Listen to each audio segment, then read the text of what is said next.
Rolls-Royce is adding its name to the list of car makers going all electric. The luxury brand announcing its first EV today with the aim of full electrification by 2030. Let's bring in the CEO of Rolls-Royce, Torsten Müller-Ötvös, joining us from London today. We've also got Yahoo Finance's Pras Subramanian joining in on the conversation. Talk to me about the announcement today.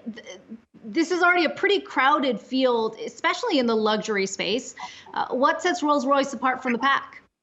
I mean, for us, it is quite a seminal moment today to make that announcement.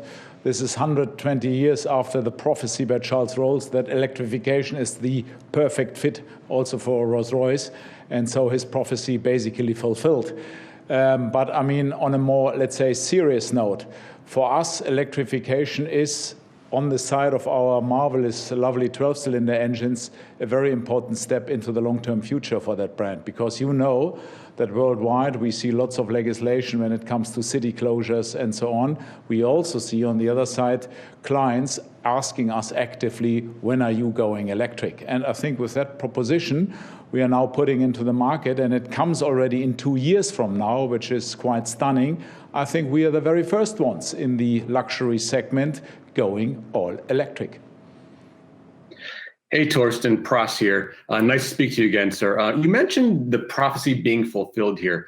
Why do you think it makes sense for a super luxury car like a Rolls-Royce to go electric? What is so great about that powertrain? And do you think that it can match the performance of a V12, for instance, in a Wraith? No, I mean, obviously we love our 12-cylinder engines. Our clients love 12-cylinder engines. They will accompany us until the year 2030. We will sell the last 12-cylinder engine in 2030. But I think we need to prepare ourselves, because you might know that in the UK, from 2030 onwards, no combustion engines are any longer allowed. And we will see similar things happening all over the world. That will happen in China and many other Asian markets. That will happen in the United States, maybe in certain cities. And for that reason, we are preparing ourselves, because we want, obviously, to offer our clients also in the long-term future lovely, marvelous rides in Rolls-Royces. Then, of course, fully electrified. And that's the reason why we are doing it. On the other side, we see also more and more active demand by our clients. And there are a lot of reasons behind that. Number one is obviously zero emission. Number two is that many of our clients think, and rightly so, that electrification fits perfect to our brand. It's silent, it's torquey, it delivers this waftability, what Rolls-Royce is all famous about. And for that reason, it fits perfect. We are by chance and luckily enough not defining ourselves we are engine sound or loud exhaust noises. That's not us. This is other brands. So for that reason, electric fits very well to our brand. Hey, Torsten, Pras again. You mentioned that the goal for the brand was to go fully electric by 2030, meaning no hybrids, no those V12s that we'll see ever again.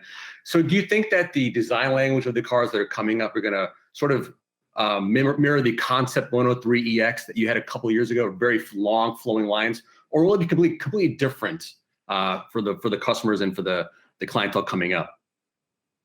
I mean, technology has evolved quickly in this area, and the reason why we are launching and announcing this today is that we are today happy with what we have in our hands, and I can tell you it will be truly a magnificent Rolls-Royce. And our founding fathers will be proud about that car.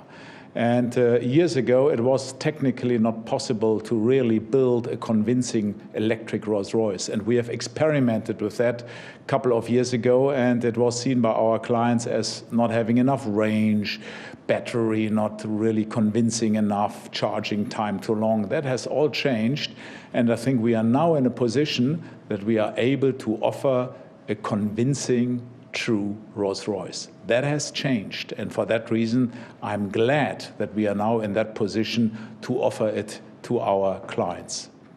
All right, the CEO there of Rolls-Royce Motor Cars. Appreciate you taking the time to chat today with us, Torsten. Look forward to seeing Pras give that one a little drive there to see how she handles